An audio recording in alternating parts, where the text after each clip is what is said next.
Bonjour à tous, nous sommes le 14 octobre, je vais vous parler des maisons lunaires chinoises. Voilà. Alors comme toujours, c'est très simple, et c'est assez connu, il y a 28 maisons lunaires. C'est un cycle qui part de la nouvelle lune qui est la conjonction soleil-lune, c'est important de le rappeler, et on comprend qu'une conjonction marque un temps fort dans les cycles des planètes. Et ça sera intéressant de se rendre compte que toutes les autres conjonctions, même si elles n'ont pas le même effet, seront des phénomènes à étudier, et pourquoi pas voir qu'il y ait des phénomènes de projection semblables à la nouvelle lune. Je pense que c'est une voie de recherche intéressante. Alors, cette nouvelle lune, elle est très connue depuis les temps anciens dans toutes les cultures. On a nos jours de la semaine qui font que c'est des jours qui ont des symboles planétaires. On fait 4 semaines de 7 jours pour faire un mois. Et en fait, ça fait 28 jours. Et il faut comprendre que ce 28 jours, alors que les mois en font 29,5, 30, c'est un mystère qu'on n'a pas bien résolu. Mais astrologiquement, on peut comprendre pourquoi un mois fait 28 jours. Pourquoi? Parce qu'en fait, on compte en jours solaires.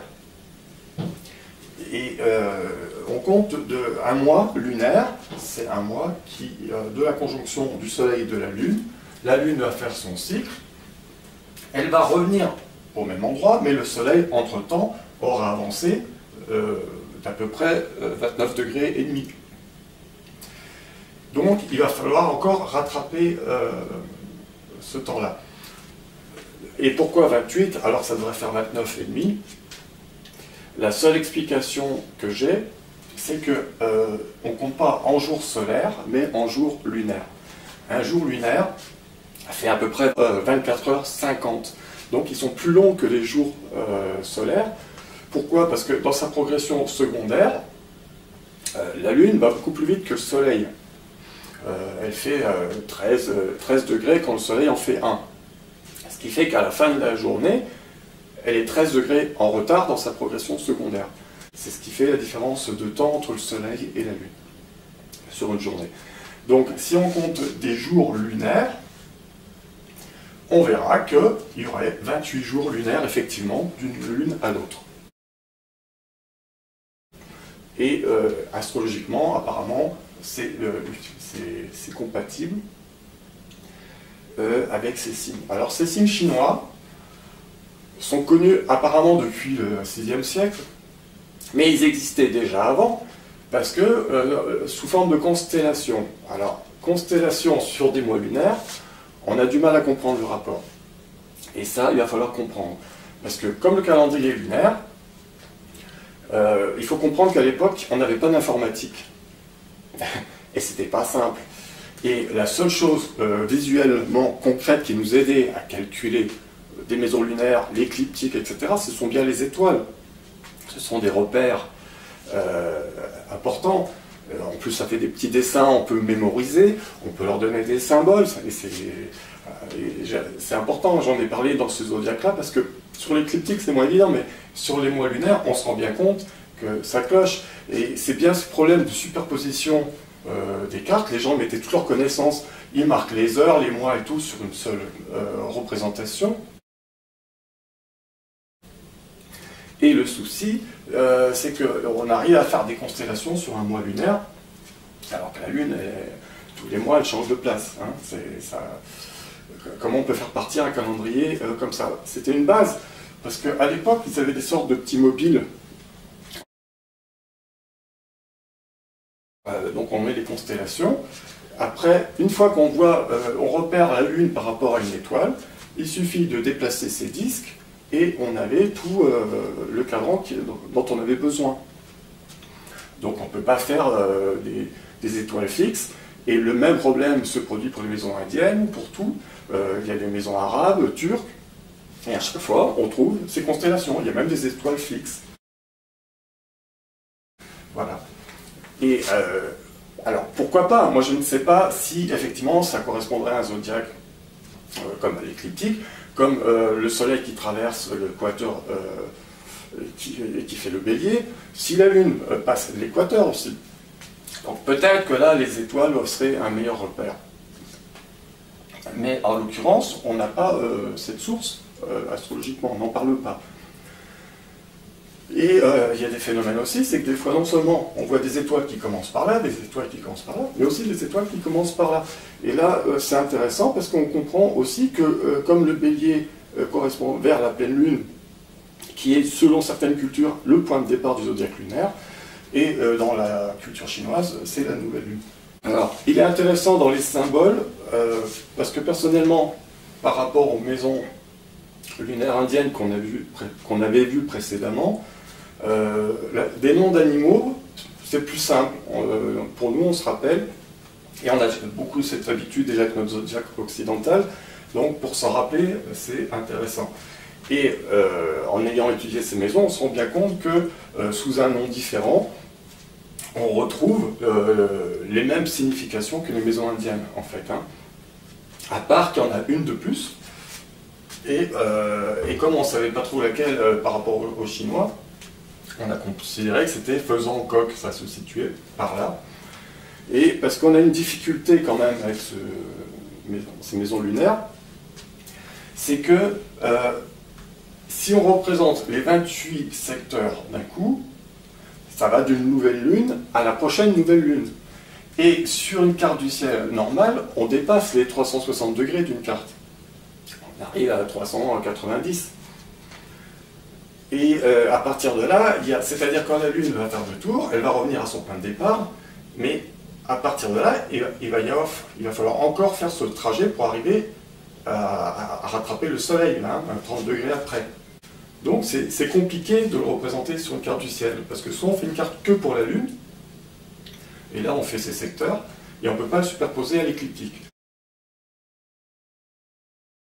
Si on superpose à l'écliptique, là j'ai fait un bricolage, du coup j'ai enlevé un secteur. Et comme je sais qu'en Inde ils avaient supprimé à peu près le coq, j'ai enlevé le secteur coq. Parce que c'est compliqué, on ne peut pas tellement supprimer les derniers, c'est un peu... c'est compliqué. Là, c'est vrai qu'il y a quelque chose qui n'est pas vraiment résolu.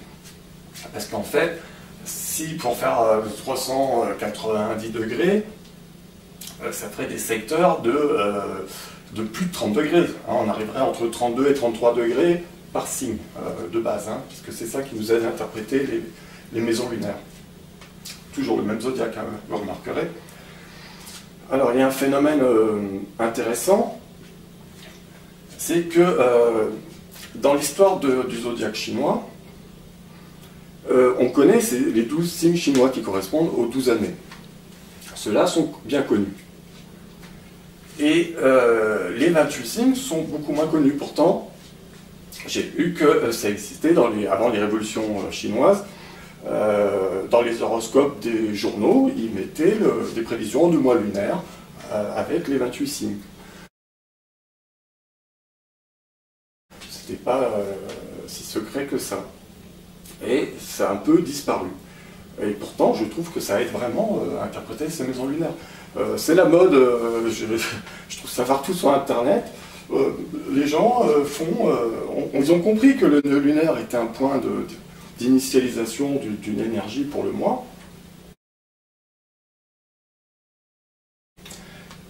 Mais du coup,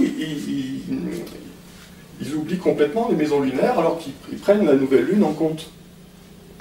Donc je pense que c'est dommage, et puis il y aurait effectivement ces gens qui aiment bien faire des horoscopes, il y aurait de quoi s'amuser, hein, même si faire des prévisions avec ça, je ne pense pas que ça soit décisif pour l'astrologie, mais au moins on irait dans le bon sens. Voilà. Parce que souvent, il y a des choses qui me heurtent un petit peu, parce que la nouvelle lune, des fois, on l'appelle la lune noire. Certaines cultures la voient un peu maléfique, des choses comme ça, parce que c'est les nuits noires. Alors déjà, la lune noire, ça n'existe pas, la nouvelle lune, parce que, évidemment, elle est en contre-jour, mais quand il y a la nouvelle lune, c'est des nuits où il n'y a pas de lune, parce que la lune, elle est près du soleil. elle est en conjonction Soleil, donc toute la journée elle est à côté du Soleil. Donc elle n'est pas noire, elle est en contre-jour, on ne la voit pas, en gros, et si on la voit le lever le matin et le soir, elle sera plutôt bleue, un peu fondue au ciel, donc au lieu d'appeler la lune noire, je trouverais plus sympa de l'appeler la lune bleue, hein, en l'occurrence, comme la pleine lune est bien blanche, hein, en l'occurrence. Voilà, c'est intéressant. Et à propos de lune noire aussi, il y a quelque chose qui me... on en parle pendant qu'on y est, les gens parlent de Lilith. Lilith, c'est parce que comme la Lune fait une légère ellipse autour de la Terre, ils se sont dit, ah bah, ça fait un espace vide, en fait, elle va à son apogée et à son périgée. L'apogée, c'est quand elle est au plus loin de la Terre, au périgée, quand elle est au plus près. Alors ce phénomène peut être intéressant, même si je ne l'ai pas étudié, peut-être que les agriculteurs en tiennent compte, quand la Lune est au plus loin, ou quand la Lune est au plus près, nous ce qu'on constate, c'est quand elle est plus près, en pleine Lune, on la voit plus grosse. Et donc ces gens interprètent finalement un point au périgée, sans qu'il n'y ait plus rien du tout, comme un point Lilith. Alors, on connaît toute la symbolique de Lilith, c'est pas ça que je remets en cause. Personnellement, un effet tout seul, isolé comme ça, je ne vois pas l'intérêt, je suis plutôt sceptique. Mais je veux bien admettre que si la Lune était à son point le plus éloigné, il y ait un effet vu qu'elle est à son point. Il y aura peut-être des nuances interprétées. Alors, est-ce que c'est quand elle est à ce point-là ou quand elle va vers ce point-là? Parce que autant la Lune est proche, elle va peut-être prendre son plein pouvoir, autant quand elle sera éloignée, elle va peut-être son côté maternel, féminin, qu'on retrouve dans la symbolique de Lilith. Voilà. Mais sinon, je trouve qu'on a assez de choses essentielles à étudier en astrologie que d'aller chercher des points fictifs, des fois avec des interprétations fictives aussi. Ça reste quand même à démontrer, mais il faut rester ouvert à toutes les voies de recherche. Hein. Simplement, je suis assez sceptique sur cet aspect-là. Par contre, c'est intéressant de voir qu'effectivement, plus la Lune passe près de son périgée, elle aura une vitesse journalière plus rapide et à son apogée, elle sera plus lente. Ça aura peut-être un effet dans ce sens. Voilà. Ça sera intéressant aussi de se rendre compte à l'avenir, parce que là, on a quand même perdu beaucoup, il y aura des correspondances à comprendre entre le zodiaque lunaire de la nouvelle lune et le zodiaque lunaire des nœuds lunaires. C'est des choses qui vont certainement s'imbriquer et qu'il va falloir articuler ensemble à un certain moment. Les livres qui parlent de ces maisons lunaires sans bien comprendre ce que c'est sont très rares. Là, en l'occurrence, j'en ai un, c'est la Bible de l'astrologie chinoise. C'est un des rares livres à le mentionner. Et encore, il y a quelques détails qui me font penser que il a dû s'inspirer de certains de mes travaux, mais sans comprendre l'aboutissant. Autant je suis convaincu que ça serait peut être très important dans l'interprétation astrologique, autant je ne maîtrise pas vraiment, je n'ai pas pu contrôler les limites des secteurs. Je pense que ça restera encore à développer à l'avenir, parce que là j'ai trop de certitudes sur les secteurs. Hein. Comme là, ça pourrait être effectivement le début du secteur de point fort. J'ai lu quand même que le nouvelle lune était vraiment un point de départ et pas avant, comme c'est le nœud lunaire descendant, et que ça partait bien de la nouvelle lune. Pourtant, sur une conjonction, imaginez qu'un effet soleil-lune quand même avait un effet un peu enveloppant de part et d'autre. En même temps, c'est un autre phénomène, parce que sur ce zodiaque-là, peut très bien se greffer, comme sur le nœud lunaire, un peu le zodiaque, un peu du soleil, et puis il y aura aussi chaque aspect du soleil par rapport à la lune dans ce cycle-là. Donc ça demande à être développé. Alors, on a beaucoup de culture de l'astrologie chinoise. Je pense que c'est une des astrologies qui a conservé le plus de choses à travers le temps, et qui pourtant, on voit bien que ça remonte aux Chaldéens, la Mésopotamie, et notamment des points forts, puisqu'on parle de la nouvelle lune annuelle qui a lieu en Verseau, qui marque l'année. on ne comprend pas tous ces phénomènes. Il faut comprendre aussi que l'astrologie chinoise a été interdite à différentes périodes, par des empereurs, après la Révolution, etc. Donc, et qu'à un moment donné, comme c'était interdit de pratiquer l'astrologie, il y a une forme de numérologie chinoise, avec le Yi Qing, avec les carrés magiques, avec tout ça, qui, puisque les gens n'avaient plus le droit de faire d'astrologie, en fait, ont codifié par des numéros, par des codes, certains aspects. Du coup, on ne comprend plus l'aspect astronomique de certains phénomènes. C'est clair que la nouvelle lune annuelle est très importante, et bien sûr, ça sera ce que j'appelle la cerise sur le gâteau de l'interprétation. Quand on a fait une carte du ciel, rajouter cet élément, ça va être vraiment un plus, ça fait partie.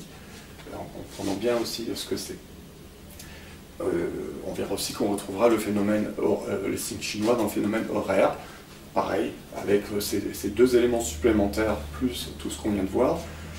C'est là que en gros, que je tiens le fort de mes résultats, sans que ça soit parfait, sans que je me permettrais de juger quelqu'un avec ça, d'en faire une vérité absolue.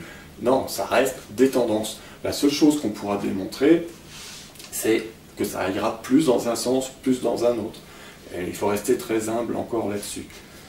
Et pas s'emballer sur ça y est, je connais la vie, je connais tout le monde à travers ça. Faut rester, ça n'est pas fait pour juger, c'est fait pour aider, pour éclairer. Et effectivement, c'est pas, ça peut être un jeu, mais alors il faut comprendre que c'est un jeu dans ce moment-là, il ne faut pas le prendre trop au sérieux. Donc il y avait cette légende de l'astrologie chinoise, on parle du Bouddha qui, parmi tous les animaux de la création, en fait, ces animaux de la création, ça pourrait être ces 28 animaux, et qu'il n'y en a que 12 qui ont été retenus pour marquer l'année. Et effectivement, on retrouve les 12 signes chinois parmi ces 28. Et ce qui est intéressant, dans un mois lunaire, donc la lune avance comme ça, et ces 12 animaux, on les trouve à contresens. C'est pas forcément étonnant, parce qu'il y a des progressions secondaires, il y a des progressions directes, et d'une nouvelle lune à l'autre, il est possible que par un décalage, c'est simplement comme une horloge qui tourne à l'envers, qui va marquer certains signes. Donc on a bien la souris qu'on appelle le rat, le bœuf, le tigre, le lapin ou le chat, le dragon, le serpent, le cheval, le mouton ou la chèvre, le singe, le coq, le chien, le cochon. C'est vraiment les signes de l'astrologie chinoise. Et c'est intéressant parce que là aussi, on voit bien ce rapport avec les signes occidentaux. Et personnellement, c'est là que j'ai mieux compris les signes chinois, et ça m'a aidé à mieux comprendre aussi les signes occidentaux, en comprenant exactement ce parallèle. Et le symbolisme, il colle parfaitement. C'est très intéressant, et c'est surprenant qu'on soit passé à côté depuis si longtemps. On pourrait comprendre par exemple que chaque mois tirait dans un autre sens, c'est-à-dire qu'à chaque nouvelle lune, qui se trouve à chaque fois qui avance comme ça, par rapport à un point fixe, effectivement, la souris va passer au bœuf, ensuite au tigre, on va retrouver cet ordre, puisque c'est comme ça qu'on dit aussi qu'il y a des mois qui ont un signe chinois, et qui reste quand même encore un mystère pour moi. Mais on sait que dans chaque mois, il y a ces 28 jours lunaires, quel que soit le mois. Hein. Après, effectivement, le mois annuel, etc. Alors, après, reste à expérimenter. Moi, c'est vrai qu'avec ces zodiaques lunaires, c'était un jeu, mais parce qu'effectivement, la météo est quelque chose, c'est une science compliquée, parce que il faut tenir compte du relief, de l'entrée dans les terres, de où est placée la mer, etc. Mais on peut trouver des tendances, hein, même s'il y a des endroits où il ne pleut jamais, on peut trouver que j'ai trouvé ça intéressant pour faire des prévisions météo. Parce que là, c'est là qu'on voit qu'on approche d'une meilleure astrologie, parce que quand on multiplie les signes humides, par exemple, dans les différentes lunaisons qu'on connaît, cette humidité, on risque de la retrouver physiquement. Hein. C'est un truc, moi, c'est quelque chose qui m'amuse et qui m'amuserait de continuer de chercher. Là, c'est le signe, c'est la chauve-souris. Hein. J'ai pas la place. C'est la chauve-souris avant la souris. Et on voit souvent que les signes font assez des paires, hein, chien-loup, soit ça fait un peu animal sauvage, animal domestique, soit ça fait un peu mâle, femelle. Hein. Il y a des fois, on trouve des rapports comme dans les serpents. Et c'est pas étonnant ces signes doubles, dans le sens où souvent il y a deux signes, il y a deux secteurs lunaires dans un signe de 12. Donc il y a une logique hein, là-dedans. La vouivre, ça n'existe pas vraiment dans l'astrologie chinoise, c'est plutôt le dragon d'eau. Pour différencier les deux dragons, dans notre culture, je trouvais que vouivre, ça allait bien. Il y a aussi des fois d'autres noms pour le vautour. Hein, on trouve, on ne sait pas, c'est un rhinocéros, une sorte de dragon avec une corne, on a un qui appelle ça la licorne. Voilà, il y a quelques trucs, mais en gros, on s'y retrouve bien. Et malgré tout, quand on connaît bien la signification, on retrouve quelque chose, par exemple l'hirondelle qui se nourrit en volant. Voilà, c'est des symboles qui vont aider à interpréter ces signes souvent. Les symboliques sont quand même utiles. Alors voilà. Alors pourquoi les étoiles, il y a un fond étoilé, que ce n'est pas les étoiles qui influencent ces secteurs, il faut le comprendre. C'est comme si moi, j'aime bien représenter mes cartes en géocentrique vue de l'espace sur la Terre. Et là, par exemple, il y a Saturne en Amérique du Sud, en Scorpion, et c'est comme si on disait l'Amérique du Sud va influencer Saturne. Voilà, c'est comme ça que je vois les constellations et comment les gens les considèrent. C'est l'arrière-plan, c'est pas vraiment ce qui fait l'effet. Voilà. Donc c'est très simple. Moi, c'est à expérimenter. S'il y a des gens qui ont trouvé plus comment les délimiter, ça m'intéresse. Mais moi, il y a des fois, simplement, je fais mes 12 signes du zodiaque, encore une fois, sans faire tout ça, et c'est indicatif. C'est-à-dire, quand il y a des moments où j'ai un peu de mal à interpréter, je me dis, ah oui, ça colle avec ça, ça va rajouter quelque chose. Voilà. Maintenant, il ne faut pas s'embrouiller, hein, si on ne maîtrise pas. Mais plus on voit qu'on sera solide, donc moi, comme ça, c'est pas trop solide, je ne le mets pas en avant, je le garde comme roue de secours. Mais il faut savoir que plus le reste est solide, plus on pourra découvrir ce qui manque, les pièces du puzzle manquantes. Et c'est pour ça que les bases d'avant, vous allez voir les heures chinoises, c'est vraiment, là on franchit vraiment un cap, et après on peut voir ce qui cloche plus facilement et ce qui correspond bien. Et on peut effectivement incorporer d'autres connaissances, évidemment que je n'ai pas. Il y a encore beaucoup à découvrir.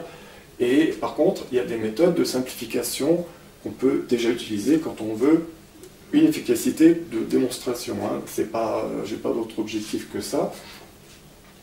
L'utilité thérapeutique ou tout ça, ça viendra peut-être plus tard. Il ne faut pas mettre la charrue avant les bœufs.